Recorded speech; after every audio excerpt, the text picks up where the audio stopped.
Karen broke into my garage not knowing it's a police evidence locker. They say evil doesn't always come crashing through your door. It often lets itself in with a smug smile and a clipboard. That was Karen.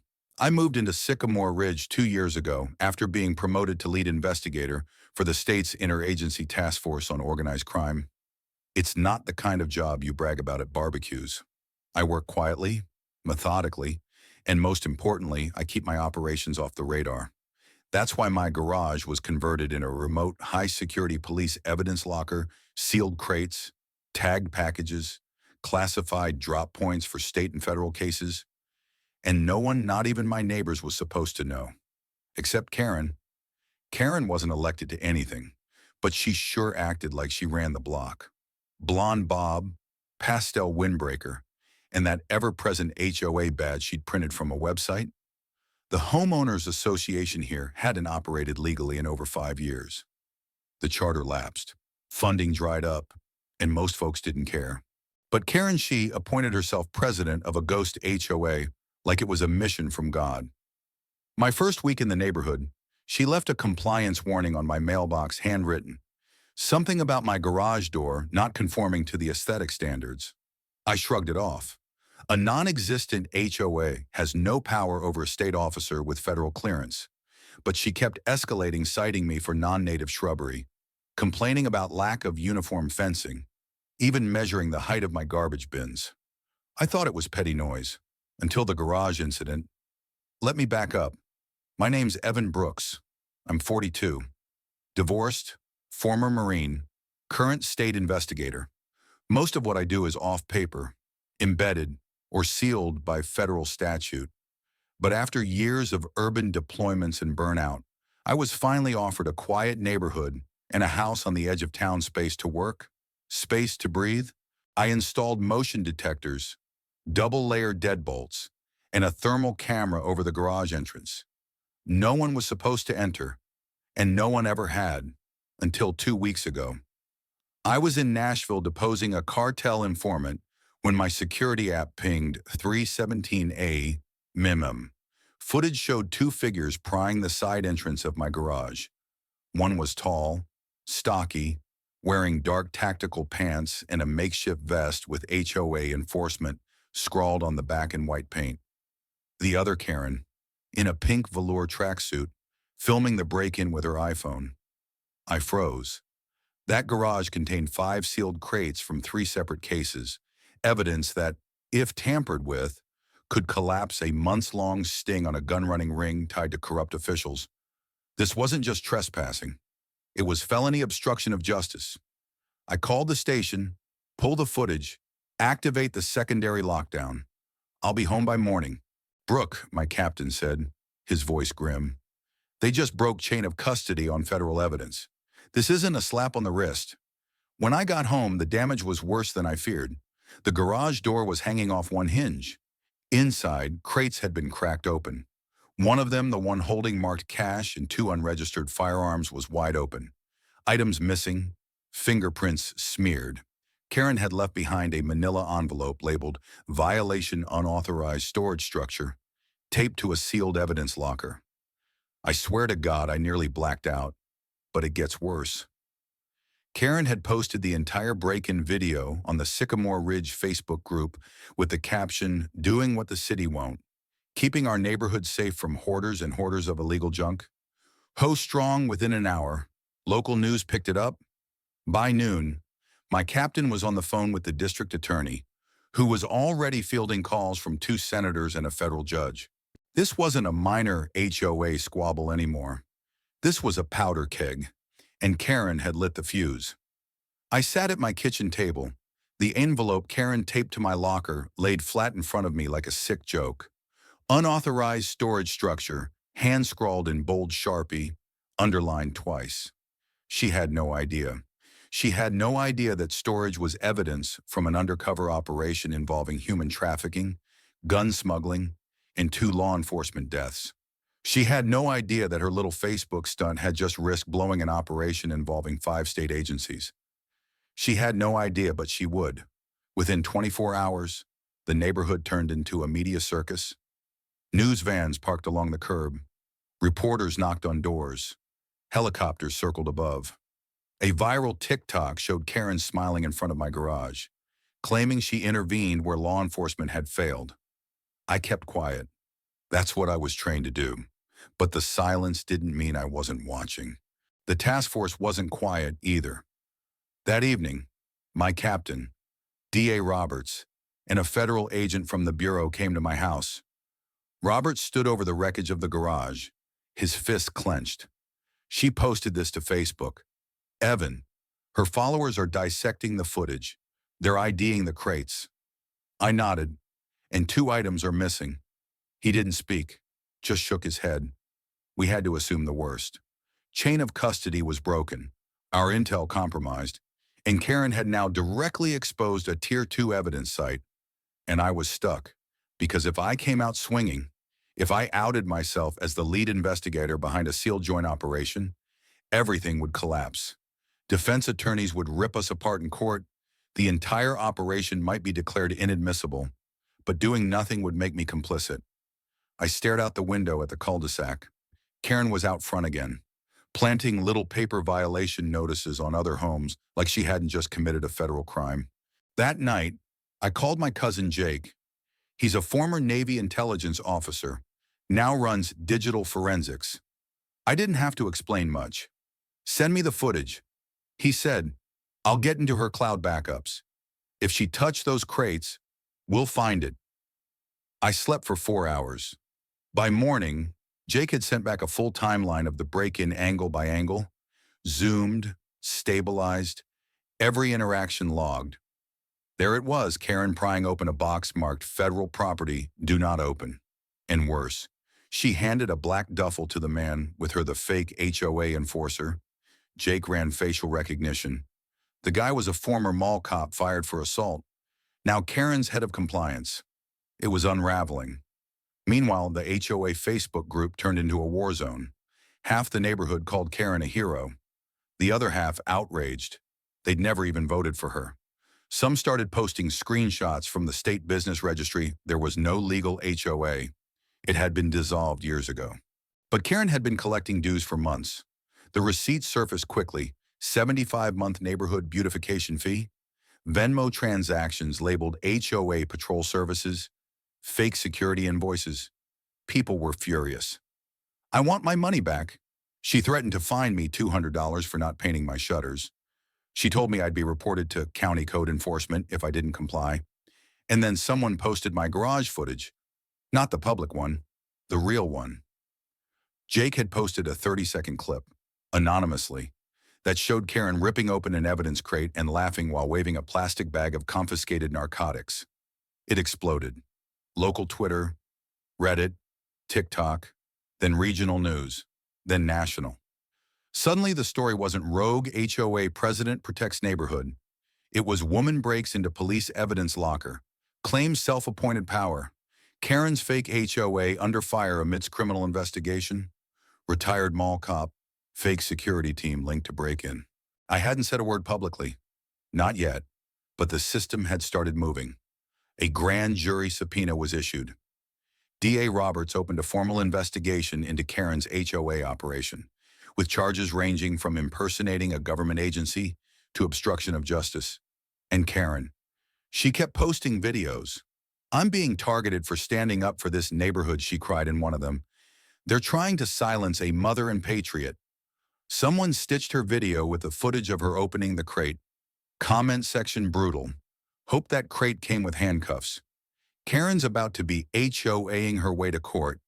Lady really said, evidence bag, that's my new purse.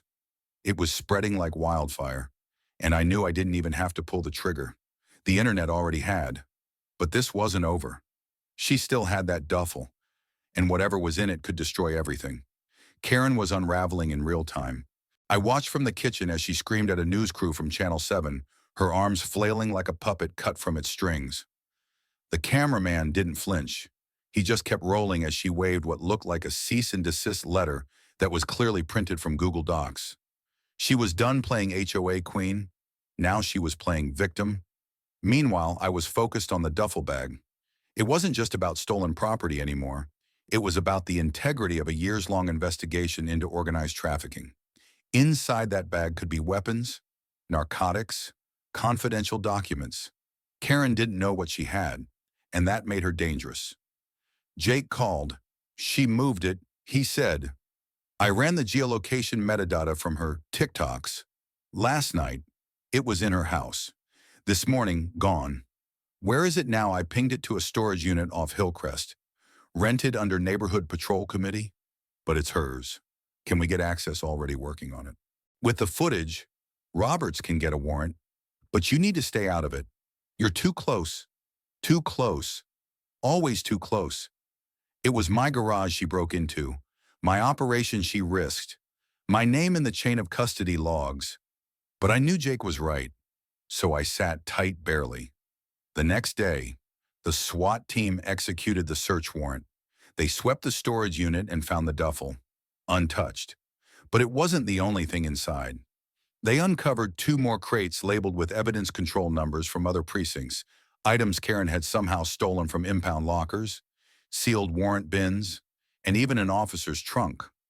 We were no longer talking about a nosy neighbor gone wild. We were looking at an organized pattern of impersonation and theft, tampering with police evidence across multiple jurisdictions. By Thursday, the FBI was officially involved. Karen's house was raided at 6:02 a.m. I watched it happen from my porch, coffee in hand, as agents in windbreakers swarmed her front lawn. She screamed. Of course she screamed, but they didn't even raise their voices. They had the tapes, the bag, the false documents, the digital trail, and then, like a final cherry on top of this mess, they cuffed her in front of her own HOA security sign and loaded her into the back of a cruiser. I thought it would feel satisfying, but it didn't. Not yet, because the damage was still rippling. In the hours after her arrest, a neighborhood meeting was called unofficial, urgent. We gathered at the rec center, still half under renovation because Karen had redirected funds for a fake security gate. Dozens showed up, some in shock, others angry, many embarrassed. She said she was elected. One woman said, voice shaking, she told us we were under county mandate. She printed out fake county documents. Another man said, I tried to verify one. There's no such thing as the Suburban Property Review Board. She made it up. A younger couple admitted they'd paid over $600 in fake fines. An elderly man, Mr. Dempsey, stood and said, she threatened to have my grandkids arrested for playing on the sidewalk. People gasped. Someone whispered. She told me the same thing. It was worse than we knew. Karen hadn't just broken into my garage. She'd created a shadow regime of fear using fake titles, counterfeit authority, and pure intimidation. But now the spell was broken. By the end of that meeting, we'd organized a neighborhood audit group. Volunteers agreed to review every fine, every policy, every piece of documentation Karen had issued. What we found shocking, she'd collected over $47,000 from residents across 2 years, falsified over 60 violations, and used those funds to pay for her own landscaping, online security licenses, and even a trip to a self-proclaimed neighborhood governance summit in Florida, which, yes, turned out to be a weekend retreat run by a YouTube conspiracy theorist. We handed the evidence over to the DA. The charges expanded from burglary and evidence tampering to wire fraud, elder abuse, and criminal impersonation of a public official. The public turned fast. News anchors shifted tone. No more local hero stands up to crime. Now it was local tyrant exposed for massive fraud. But what really broke the public's heart? The dogs. Karen had ordered the removal of several neighborhood pets she deemed a threat to property values. It turned out she'd had 2 of them taken to unlicensed shelters in another county. One had been adopted out, the other never found. The backlash was nuclear. Pet owners rallied. Families organized fundraisers. A local nonprofit offered free legal help for anyone Karen had targeted. A mural was painted near the rec center of a golden retriever sitting next to an American flag. With the words, "Not all watchdogs wear badges." The courtroom was standing room only. News vans lined the street outside. And inside, the gallery was packed with neighbors, some still shaking, some smug with justice, some just hungry for answers. I sat in the second row, behind the prosecution table, wearing plain clothes, hands clasped tight in my lap. The badge stayed in my pocket this time. I wanted this to be about her, not me. Karen shuffled in, wrists cuffed at her waist, in a beige jumpsuit that somehow made her look smaller. Her eyes flicked across the crowd, searching, I think, for an ally.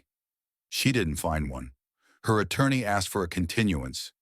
Denied. The judge, a man I knew well from several sting operations, reviewed the charges out loud slowly, deliberately.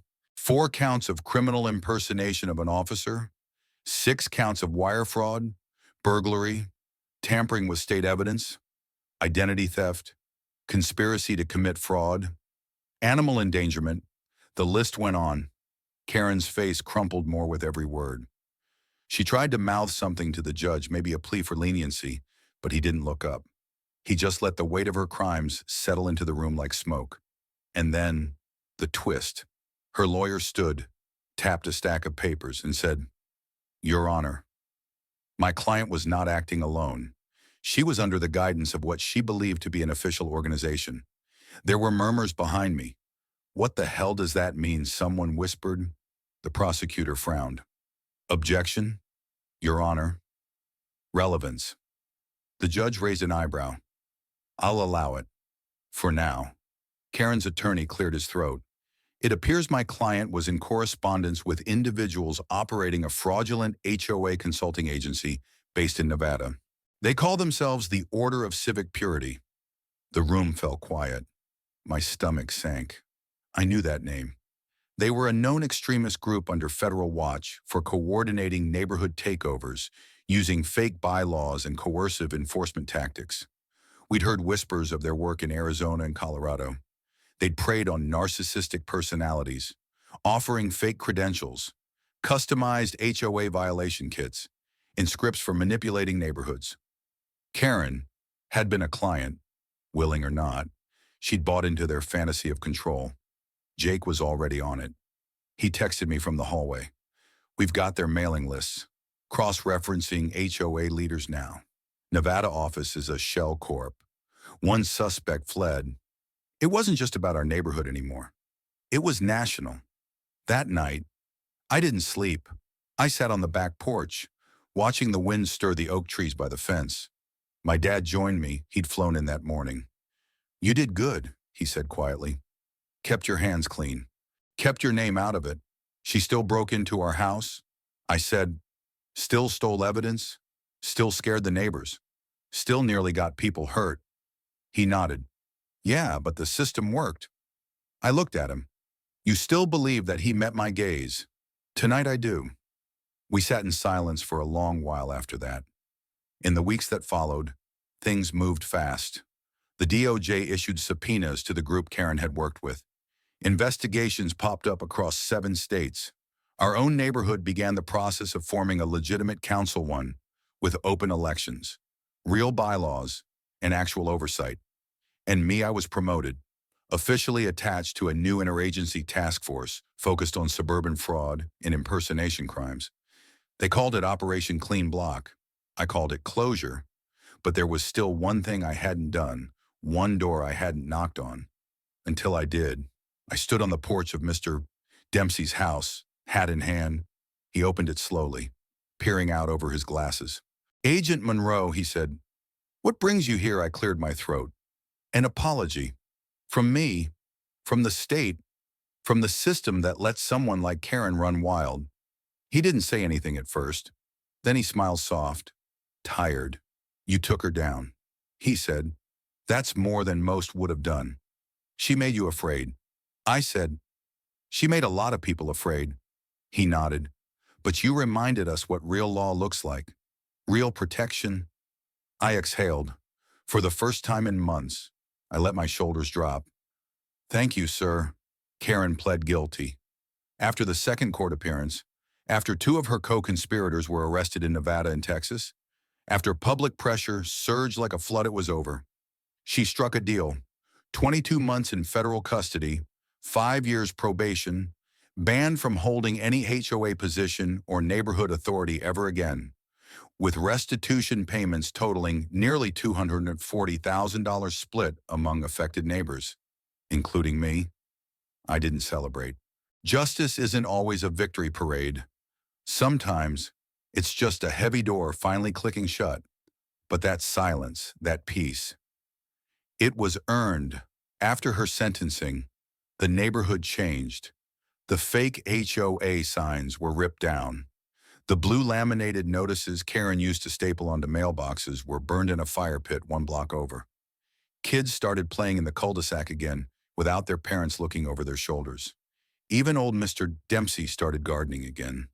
One morning, he smiled at me and said, "Feels like we got our neighborhood back."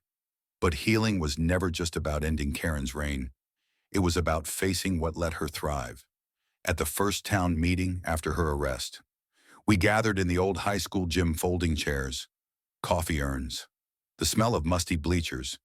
I stood before them all, not as Agent Monroe, just as their neighbor.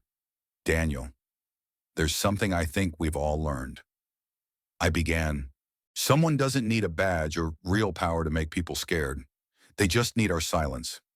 Heads nodded. People who had once rolled their eyes at me now looked straight into mine. We let her build something fake, but the consequences were real. Real fines, real fear, real violence. And it could have gone a lot worse. I paused. Let's never let silence be the thing that protects abuse again. We voted to formally incorporate a legitimate community council with bylaws accessible to all, regular elections, and legal checks and balances. Volunteers stepped up: teachers, veterans, parents, immigrants, the very people Karen once tried to control. We built something better because of what we'd survived. But for me, the most important moment came 3 weeks later. A knock at my door. My cousin Marcus stood there, cast off his arm. Bruises faded, but his face more serious than I'd seen in years. "You still got that evidence board?" he asked. I raised an eyebrow. "Which one?" "The one with the pins. Fake HOA connections. Out-of-state enforcers. I want in." That night, he joined the task force. One of the victims became one of the protectors. Months passed. My garage, now officially decommissioned as a satellite evidence locker, stood clean and quiet, but I left the badge plate on the wall. A reminder, not of authority, of responsibility. One night, the local news aired a segment about suburban scam rings across the country. They used our case as the turning point. The reporter even said my name, Agent Daniel Monroe, then paused. They underestimated him. They underestimated all of us. Karen thought a fake title and a loud voice gave her control. But power without purpose is just noise, and noise only lasts if we let it. When communities speak up, when we check our own systems, and when we hold bad actors accountable, we don't just get justice, we get trust back. So now I ask you, have you seen abuse of power in your neighborhood? Have you been silent too long? Share your story. Speak your truth, because the next Karen only wins when we turn away. Let's make sure justice doesn't just visit. Let's make it stay.